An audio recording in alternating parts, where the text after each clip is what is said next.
Boom! Yes, indeed, ladies and gentlemen, boom. Let's have another go at this. I've recorded a 20-minute section to find it all out of sync and jerking like this, and then the sound like 10 seconds after the video, and I don't know what had gone on there. So I'm going to record it again because there's been a lot of boom, a lot of drama going on in the atheist stroke great debate stroke septic probably makes more sense, the bollocks talking community. Frankly, let's just refer to it, let's call a spade, shall we? Yes, I think we shall. It's the bollocks talking community 90% of the time, and there has been a particularly high quotient of bollocks in that community in recent times, and I want to talk about a couple of bits of drama.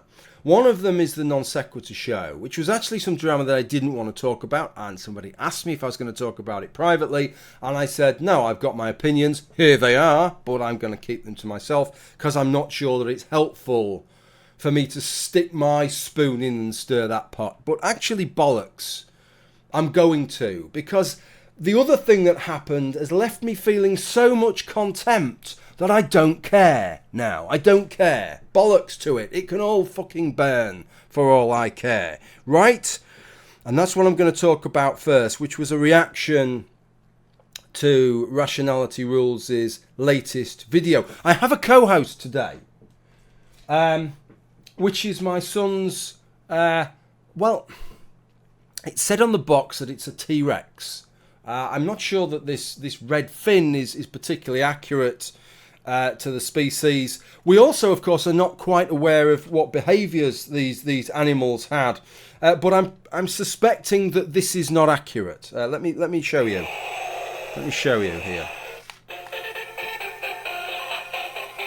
Is that accurate? I don't know. We could do with Aaron Ra, couldn't we? He'd probably be able to tell us. But I feel fairly confident in saying that this is not traditional dinosaur behaviour. Anyway. He does lighten the mood a little bit somewhat. So I might be referring to him a couple of times along the way. So, as you may remember, Stephen Woodford, Rationality Rules, made a video about trans women in sport. It did not go down particularly well. A lot of people had criticisms of it. I had criticisms of it. Some of the apocalyptic predictions that he'd made were over the top.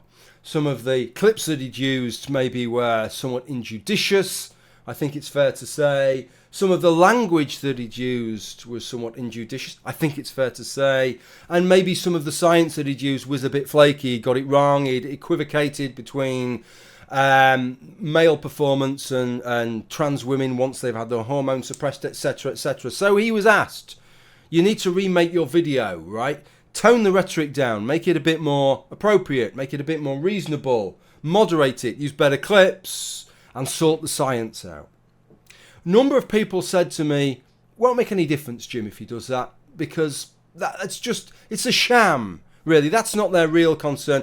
Unless he arrives at the conclusions that they agree with, they still won't be happy. Right? They may say these are the issues, but that's not it. And indeed, as a result of a number of people saying that, and as a result of something that Essence of Thought had alluded to on his first video with Caster Semenya, which had given me a similar inclination, I left this comment on his video. What is saddening is that some people will still claim this to be transphobic or bigoted because, in their view, anything short of adopting the position that women's sport is intended to segregate purely on the basis of self-identification is unacceptable and transphobic. That such a policy would break the fundamental principles and necessity of segregated female sport is irrelevant to many of them, as that is of secondary concern to their ideological pre-commitments. Okay, we've heard the IAAF talk about this, about things which are category breaking. The principle is that female sport is a protected category intended to protect those who have not benefited from male pubertal development or male hormone levels, and that you have to view advantages in that light. It's not saying that something is intrinsically an unfair advantage, but it's an unfair advantage in terms of that category, and to allow it would be category breaking. It's not a complicated principle, folks, but it seems to elude some people. Godless Cranium then made a series of tweets. they got under my skin a little bit. It has to be said. I was triggered. I was a little bit triggered. In fact, I had to sit down and listen to this chap, right? Because he just, you cannot remain frustrated and mad when this chap's in the room. Anyway, so this is what he tweeted. Just watch this clarification video, which boils down to the same arguments as the old one. And wrapping a turd up in shiny looking wrapping paper doesn't in any way not make it a turd. Citation needed, godless cranium. Do the experiment, mate. Do the experiment. Wrap a turd up in paper and let's have a look. I don't support the conclusion or the video. If your stance is that trans women or men shouldn't be able to compete as women or men, please don't consider me part of any community you belong to. I'm interested in trying to build a community grounded in humanism and human rights, and this ain't it. Okay. Presently, we have a kind of women's category. The question is whether trans women can compete in that category and under what circumstances. That is a pretty hardline stance. It gets more hardline. People try to use science and reason to justify bigotry all the time. Even if the science was right, this is going back to the comment that I'd made. Even if the science was right, it wouldn't change my stance unless they were at such an advantage that it put people's lives at risk. Just like being born with long legs doesn't disqualify you to be a basketball player because you have an unfair advantage over short people. Can we just deal with that last bit first? Okay, because this was a bad argument a month ago. It was a bad argument 3 weeks ago. A fortnight ago, this was a shit argument. It's still a crap argument. And in a month's time, I predict that this will still be a bollocks argument. It isn't an argument. It's not like a piece of Stilton, right? It's maturing with time and becoming better. It's going to remain a crap argument. And it's really, really easy to explain why. Is that there is no protected category in basketball for people with short legs. Long legs in basketball give an advantage, but it's not intrinsically an unfair advantage. It would be an unfair advantage in a category for people with short legs. Is that so difficult to understand? Being male, having male hormones, going through male puberty is not an unfair advantage in sport. It's an advantage. It becomes an unfair advantage when you are competing in a category that is intended to segregate those who have not gone through male puberty, who do not have male levels of testosterone in their body, from those who have.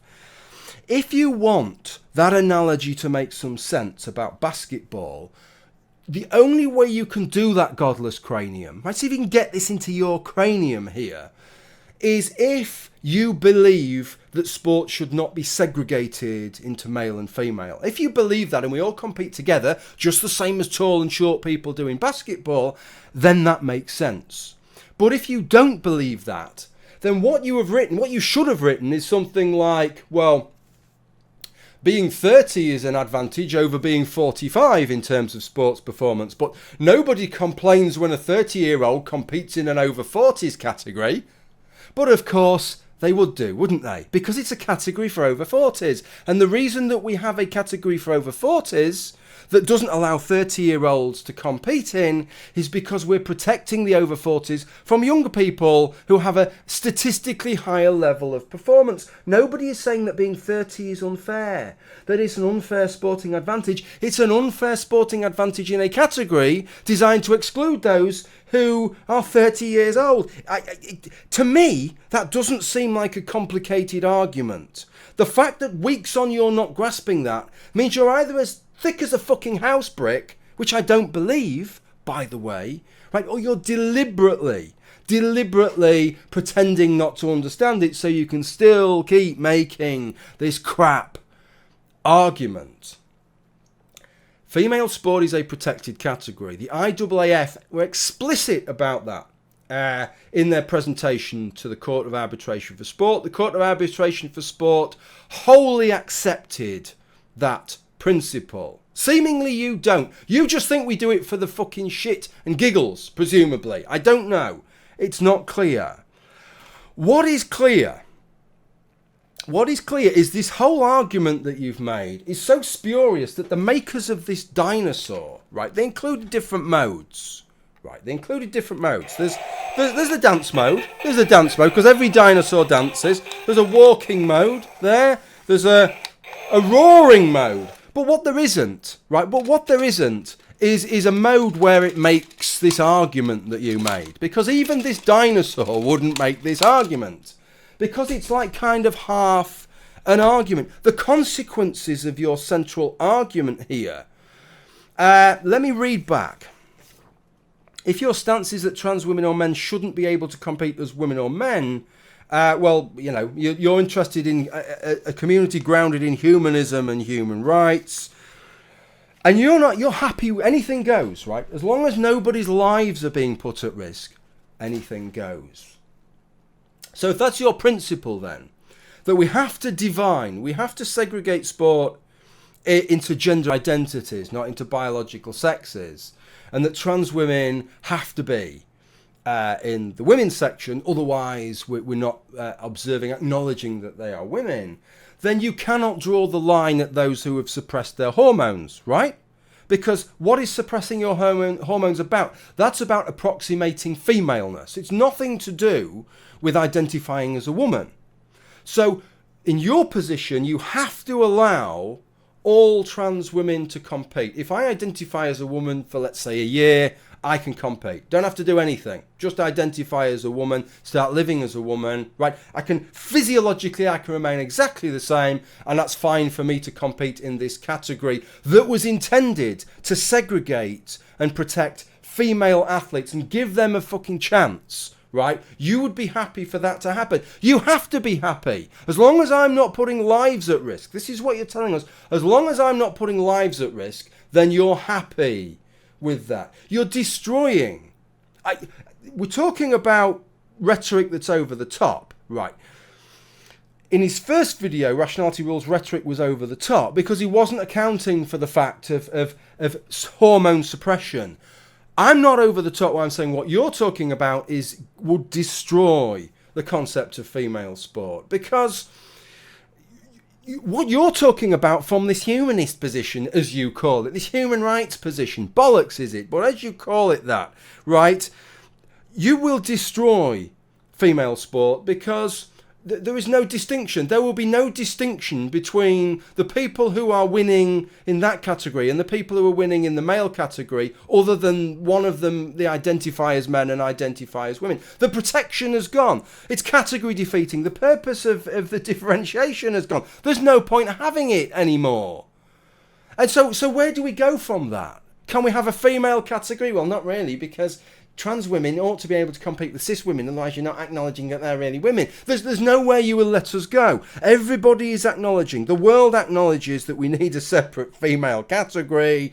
Even most of the people who are advocating for trans women competing in that female category, tacitly, by accepting that they need to suppress their hormones, are accepting that really it's femaleness that's the issue here, and not gender identity. Right? They're accepting that you're just trashing that. Either you're trashing that, or you're not accepting, by your own token, that trans women who choose not to suppress their hormones are women, because you're going to exclude them, aren't you? I know you won't exclude them unless it's putting people's lives at risk. You're trashing female sport. The female sport, this is the thing that gets me. The female sporting segregation is probably the most important sporting segregation we have, because you could get rid of weight categories in things like boxing or weightlifting, and yes, it would mean that some people couldn't ever succeed at those things, but there are other sports that they could do.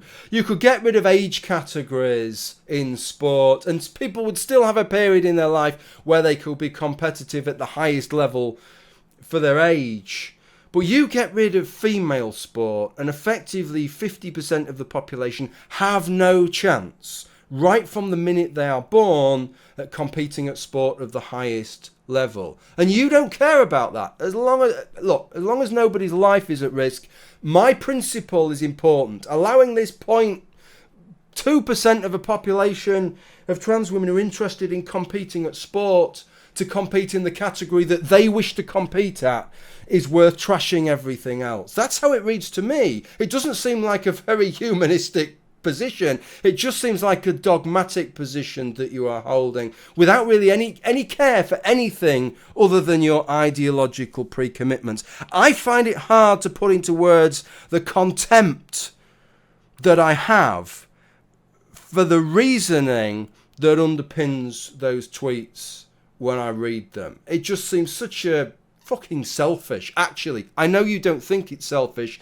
It comes across to me as really fucking selfish, because what you are placing your ideological pre-commitments and the purity of your thought and your position over the realities, the sporting realities of 50 fucking percent of the population, because yours is a really hardline position. I know Essence of Thoughts is as well, by the way. He plays a bit fast and loose with it. He's not being as honest as you have.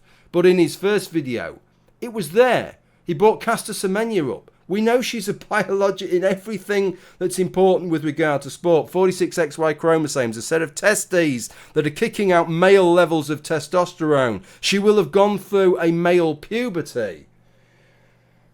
Essence of Thought says that it's a human rights violation as far as he is concerned to expect her to reduce her hormones.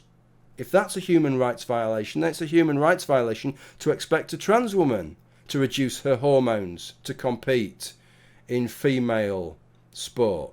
That is category destroying, right?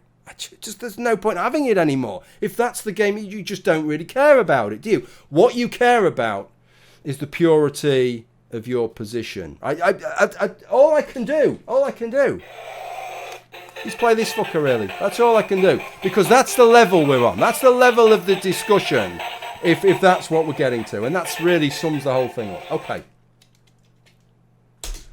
The NonSequitur Show. I didn't want to discuss this, and somebody who will remain nameless contacted me and said, Noel, this is the kind of thing you comment on. Will you be commenting on this? And I said, no. And I went in some depth as to why I wasn't going to, and gave my thoughts. But I'm going to comment on it. Largely because as a result of Godless Cranium's tweets, I just thought, I just don't care, right? He's linked to a lot of these people, and I've got so much fucking contempt for him. It's kind of just soured my feelings towards everybody, other than my dinosaur friend, who's still my good buddy. So what has happened here with the NonSequitur Show? Let me explain if you're not familiar with this. So, I didn't know the details of this, but I've tried to watch every single hangout that everybody's made on this to try and piece these things together. So this was started a couple of years ago by Kyle and Steve, and they had an agreement. They were running this channel together. This was a sort of joint project, and they were splitting everything 50-50. That seems pretty clear. Probably fair to say, and this is not the first time this has happened if you've been on YouTube for a long time, is that if you don't set these things up right to begin with, it is potentially a recipe for disaster, because how do you end these things? How do you demerge these things, right, if at some point you want to do that? Maybe the way that they laid it out at the start could have been better, I propose. Maybe needed a little bit more thinking about, not just in terms of, right, it's going to be a 50-50 split, but take a certain split as effectively a partner, but then allow you to salary yourselves from within that for the work that you do.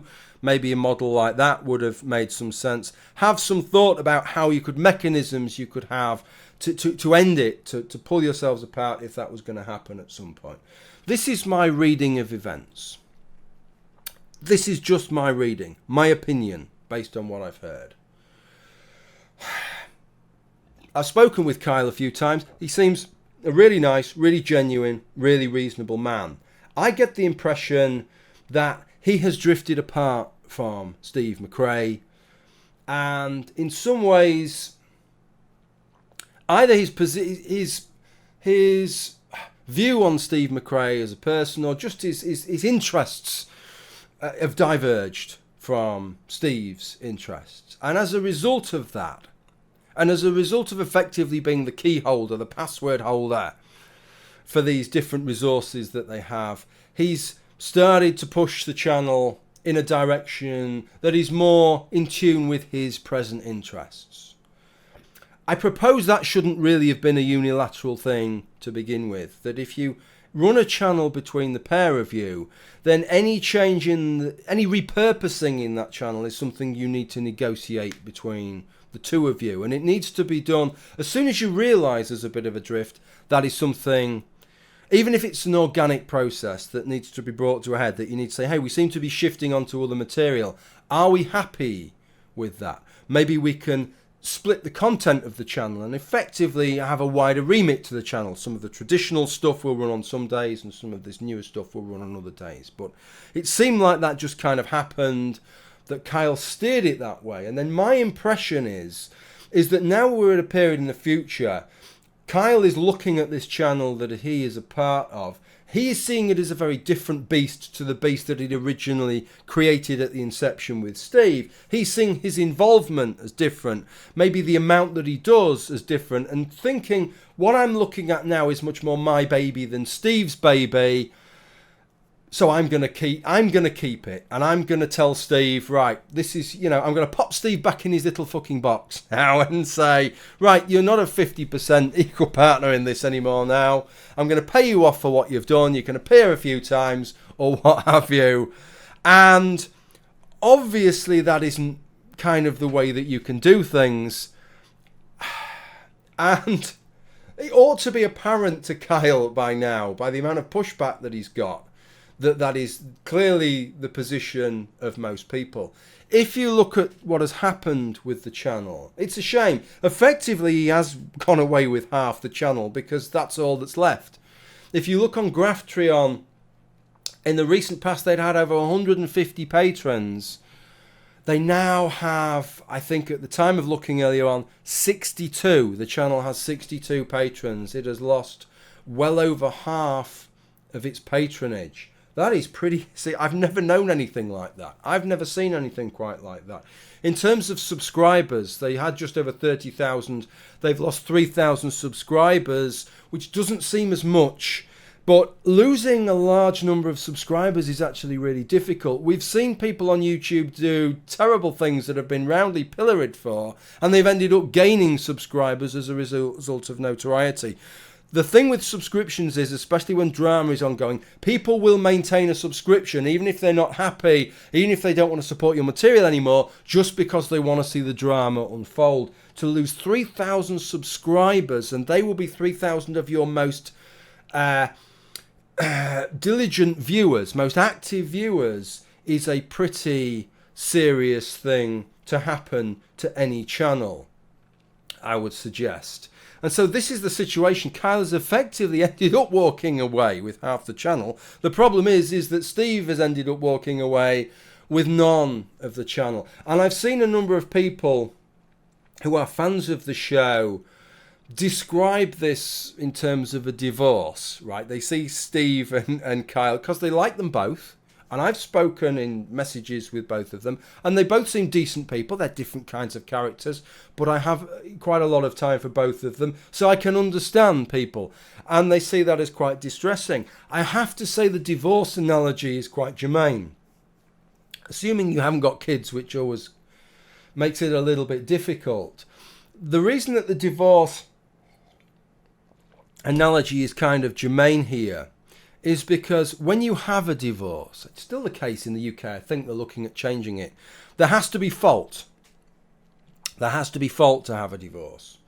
But the fault is not factored in to what you end up with. If you've been married for any length of time, the presumption is that everything is shared 50-50, regardless of fault. And that isn't what has happened here, I think. I think Kyle has seen fault in some shape or form, something you describe as fault, and he feels as a result of that he should get the lion's share, that he should have control. But it just doesn't work like that. In fact, in divorces, people often feel like that. Well, it's my partner that's had an affair, so why should they walk away with 50% of everything? Because the fault aspect of it is in no way related to what you're entitled to.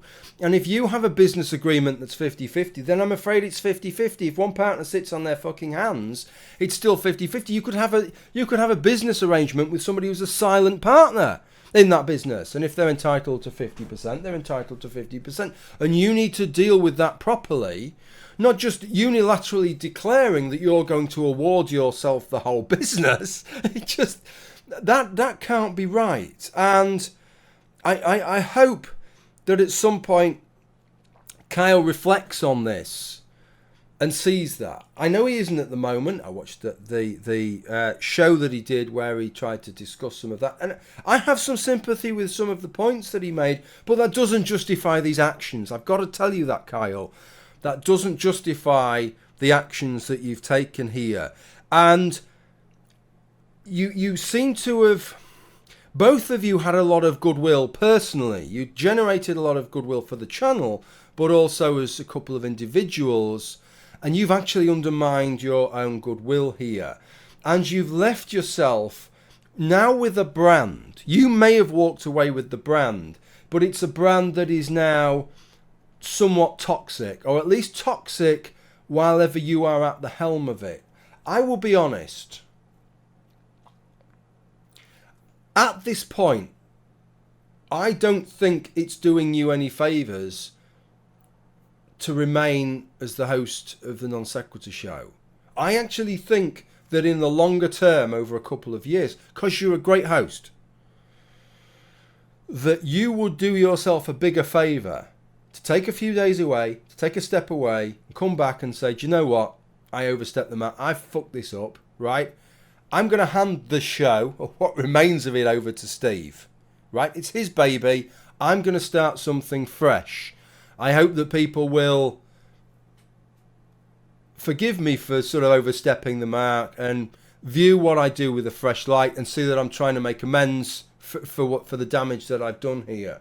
I think that would be in your best interest, Kyle. That would regain you some of the goodwill that has been lost. The thing for me is that it seems like a bit of a missed opportunity here because, like I said, on the one hand, if your interests were drifting away, and I know that you have some friends that don't like Steve and Steve doesn't like them, kind of irrelevant, but you can manage those things, I think. You could have a situation where the remit of the NonSequitur Show is broader. And Steve is doing his things. There's effectively the Steve McRae Show and Kyle's show. And these are running separately on the NonSequitur Show on different days of the week. And then 1 or 2 days of the week, you come together and you make the friction between the pair of you. This is what I would have thought would have been. It's too late, too much water under the bridge. Make that friction work. Make that little bit of antagonism work. Maybe you don't see eye to eye on some things now. Good, you know, that can work. It's like it's the selling point of people like Piers Morgan is that they disagree with most of the people who are there, and it creates that little bit of friction, and that is what makes things watchable. I think you could have took this and in a way made it a bit of a selling point of the show, in actual fact. So unless there was some ideological stance that Steve has said some things that you think are ideologically fundamentally inconsistent with the show, which may be how you feel, but then you're ideologically fundamentally going against, as I understand it, what was the core remit of the show to begin with, and then you would have repurposed the show just on your own to have done that. So unless that was the case, I don't know why that wasn't considered, because that would have solved so much. Now there is a position where actually Steve comes out of this as it is, smelling of roses. Unless he overplays his hand and twists the knife and drags this on for too long and ends up souring his own reputation, he's come out of this pretty well. He's gaining subs, he's gaining patrons, people are all on, but let's see what Steve McRae does next. His stock has risen. Yours has crashed through the floor, Kyle. And I think you need to take stock of that. Because for all the antagonism, I think that people still think you're a good bloke. And you could probably salvage that and carry on doing something online that you enjoy doing. But honestly, my considered opinion, having seen 11 years of crap on YouTube, is that you would probably be best not doing it under the NonSequitur Show. I know you feel like you've built the brand up. Why would you abandon that? I think it would be in your best interest at this point to do that. Okay, so I've commented on that in the end. All I'm going to do is, I did say I feel a certain amount of contempt to the communities that I'm supposed to be a part of. I do. But this little chap's keeping me sane, isn't he? This little chap's keeping me sane. If you really want some words of wisdom... Whoa. Okay, that's it. Thanks for watching. Bye.